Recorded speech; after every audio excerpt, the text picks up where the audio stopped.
Welcome to Cartoonist Kayfabe. My name is Ed Piskor. I'm Jim Rugg. And Jim, this is one of those instances where the people who are joining our live stream by way of our Patreon are getting first dibs on a very rare comic that is probably going to disappear within minutes by the time that this video goes live. But we have a Patreon, and at the various levels that you participate in that Patreon, you're getting videos ahead of time. And if you're at the highest level of our Patreon, you are watching us record this video in real time. We got dozens of people in the chat watching the stream as we speak. And the videos are brought to you by the comic books that we make. Take a look at the screen before you. You're seeing Red Room, you're seeing Hip Hop Family Tree, X-Men Grand Design, and WYSIWYG. Those are my efforts that are on the racks as we speak. Jimmy has a forthcoming Hulk Grand Design trade paperback, collecting his Hulk Grand Design comics from 2022. Street Angel Comics, Plain Janes. Those are the comics that Jimmy has on the racks at this very minute. Let's take a look at Bootleg Spiderman by Madi Kane. This is a fellow that we met Baltimore Comic-Con. He dropped some of his independent comics on us. Steel Streets is the effort that he's spending the most time on. And if I remember correctly, he's one of these guys, man, we meet a lot of these people that kind of started making comics like during Cartoonist Kayfabe. The channel kind of inspired his stuff. Here's the thing, you could see the growth. Like, this looks a little rough. You know, and he's using that duotone technique. It's like, yeah, like, is it working? It's a little parallel and shit. By issue 3, the stuff that this dude is doing, that growth is fucking tremendous, man. It's amazing, and I think of like the handmade comics I would see when I started making comics, and you'd do a show and walk around Pittsburgh show, you know, and be like photocopy.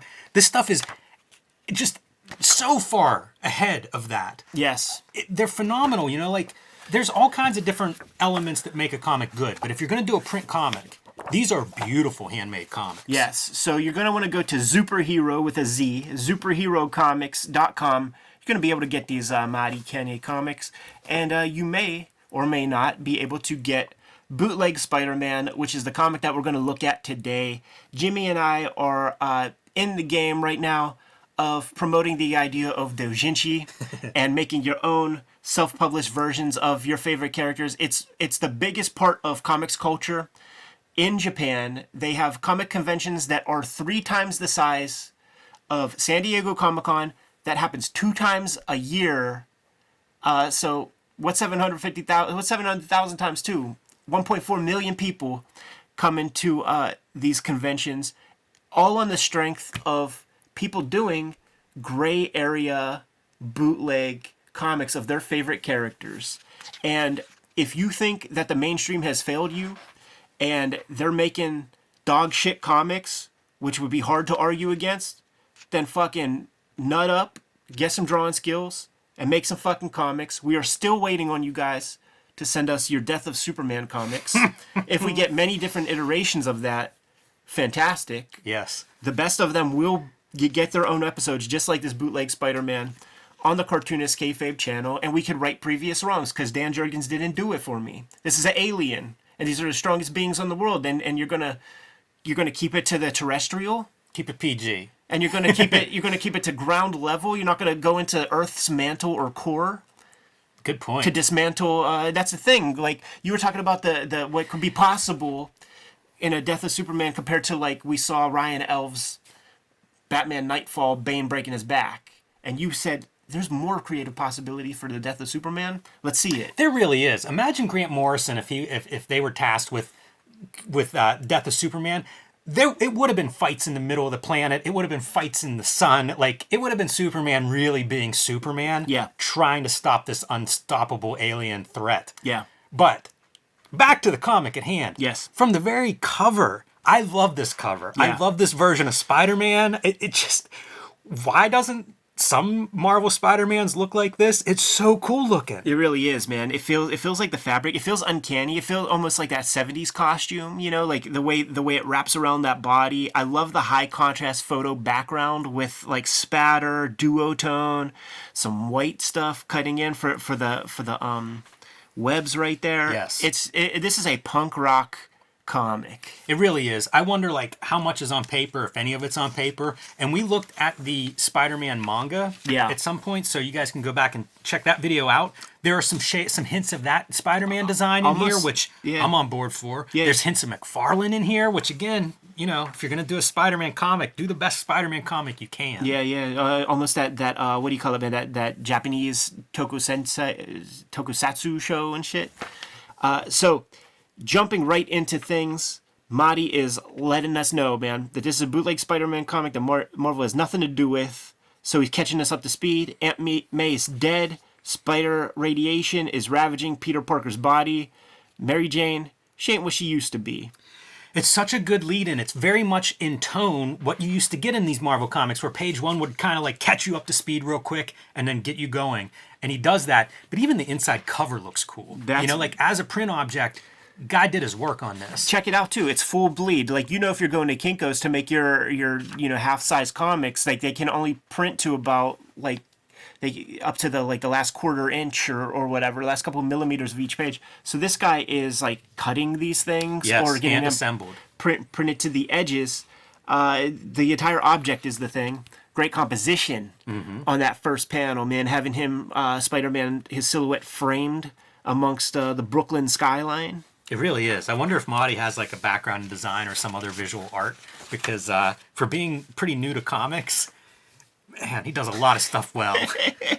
We're jumping into things, man. He's gotta go get some dinner for he and Mary Jane, and he's thinking about like Ice Cube and I Ain't the One. You want lobster? I'm thinking Burger King. Getting her 2 Whoppers, man, a milkshake, fries, and a couple of sodas and stuff. Heads back home, honey, I'm home. You see that close-up shot, right? You see that close-up shot, panel 2? Oh boy. The Blob. And instead of Peg Bundy with the bonbons, man, she's on her Apple laptop, man, like on Omegle showing off her titties or something. He's whipping things up, about to take off his mask so that he can get that grub on. But the girl is like, no, please don't do it. Do not take your mask off. Like, it's unappetizing. I need to get some fucking food in me. You see that I'm starving. You see that I'm a waif. I need to get some nutrition. Keeps the mask on. A little sad about it. Yeah, and I love, like, because we'll see this a couple times. You disgusting piece of spider shit. She won't touch you. She can't even look at you. Looking in the mirror. Yeah. Takes off the mask and has a straight spider face. How great is that panel? It's so good, dude. It's so good. There's little eyeballs on the inside part. Very strong as black and white comics, too. You know, getting that gray out, doing some monster and white media. There is a Ditko element to some of the drawing style. There is. You know, it's that flat, like that pen line. That's part of what makes this comic so charming, is how sort of true to Spider-Man it is. Yeah, yeah. They're kibitzing about Norman Osborn is in the hospital, whatever, blah blah blah. Woke up from his coma, so Spider-Man's gonna have to take care of that. But listen, Spider-Man, he's got problems beyond the superheroics because he didn't get dessert for Mary Jane. And there's a line in here where he's like, I didn't realize the milkshake wasn't dessert. Oh, man. So good. Yeah, also legit funny. Wonder when the last legit funny Spider-Man comic was made. Right. All right, he's heading over to Norman Osborn's hospital room over at Metro Health. And beyond just being maybe concussed or coming out of a coma, it's Norman Osborn. He doesn't remember Spider-Man, no matter how much Spidey tries to get him to remember. Spidey lets him know, listen, I dismantled the Sinister Six. They're fucking done, dude.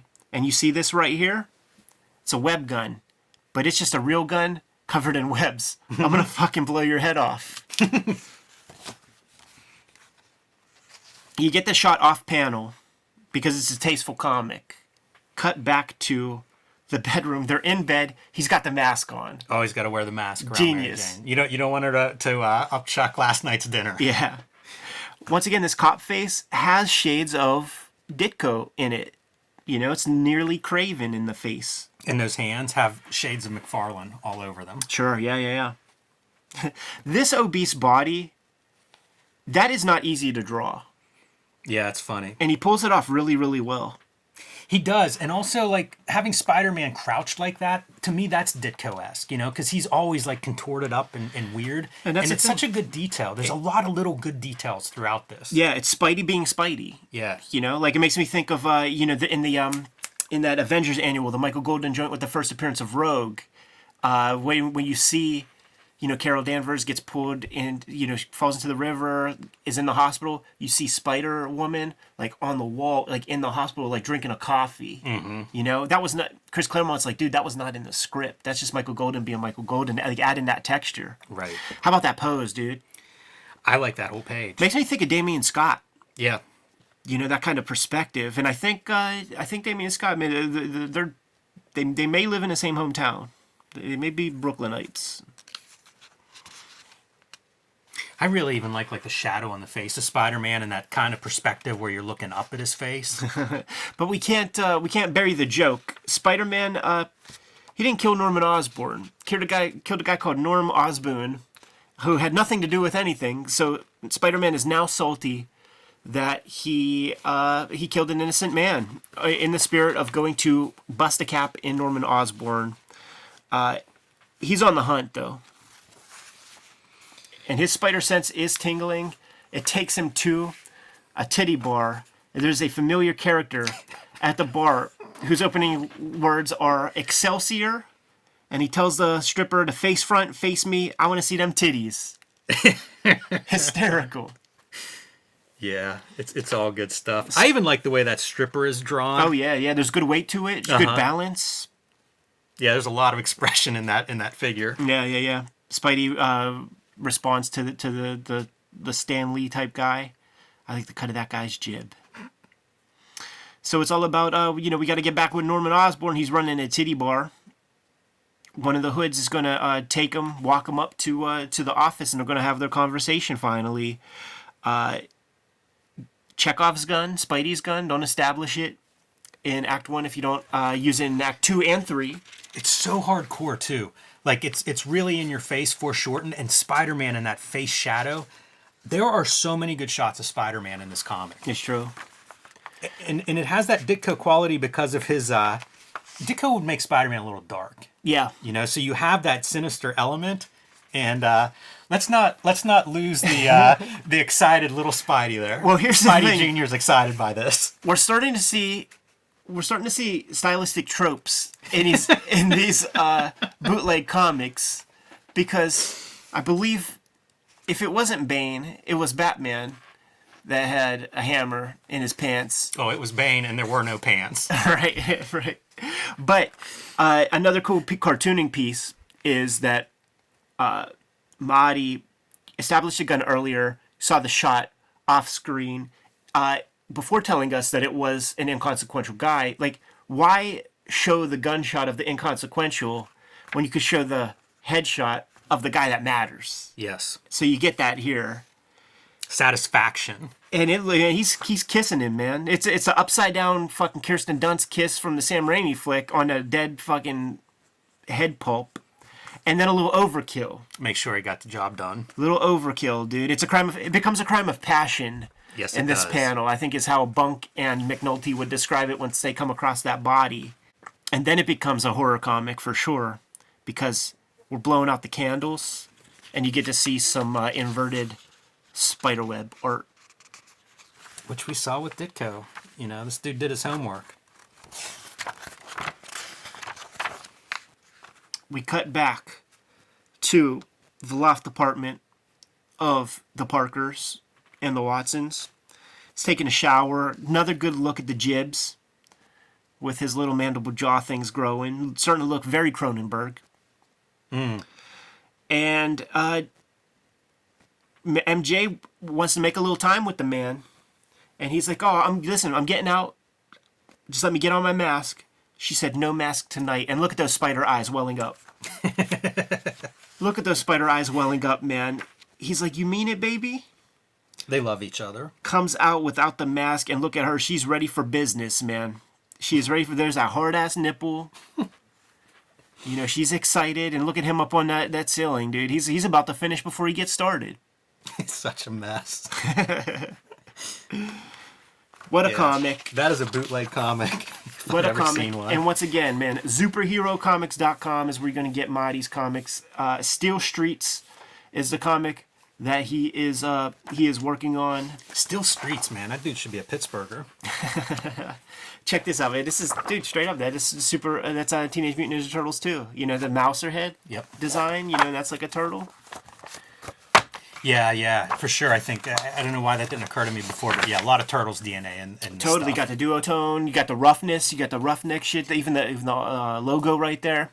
Good comics, solid bootleg comics. We promote doujinshis. We wanna see more of your bootleg comics. Send them our way. The best of them. We're gonna get stuff on this channel. And listen, I brought back some bounty from Japan. We're gonna do future episodes on some Japanese versions of American bootleg comics, but that'll be an episode for the future. Jimmy, if you're good, I'm good, man. Yeah. All right, Kayfabers, once again, the King Kayfabers who are part of the Patreon got first dibs at this comic, so if it is sold out at this level, don't get mad at Marty. Jump on that Patreon and get these videos first. Also, like, follow, subscribe to the YouTube channel. So if you're in Gen Pop, you'll at least get the video sent to you before the bulk of everybody else who just happens upon the video willy-nilly. Jimmy, tell the people what's out there, man. Hulk Grand Design coming to stores in February. You can still pre-order that, and I recommend it because the books are printed now, so who knows if they'll make any more. Scoop up your comic with a pre-order. Street Angel Deadliest Girl Alive and the Plain Janes, also available wherever you buy comics or books. And join me on patreon.com/JimRugg, where you can see more of my comics, upcoming comics, original comic art, and you can download some of my out-of-print zines and mini comics there. Here's the bibliography right here, man. Currently, I'm working on the Red Room stuff. Trigger Warnings and Antisocial Network are the trade paperbacks I have out in the wild right now. Working on new Red Room comics at this very moment. You can go to my Patreon. I'm serializing those pages before they get paper print editions. X-Men Grand Design, Hip Hop Family Tree is the perennial bestseller, and WYSIWYG are out there. Scoop up all these comics, help support the channel, keep these videos flowing. Jimmy, what else do we have out there, man? Subscribe to the Cartoonist Kayfabe newsletter at the links below this video. You can also find Cartoonist Kayfabe t-shirts, merchandise, mugs, hats, fanny packs, stickers, and more at our spread shop. That link is also below this video. It's another great way to support the channel. Give them those marching orders, man. We'll be on our way. Make more comics.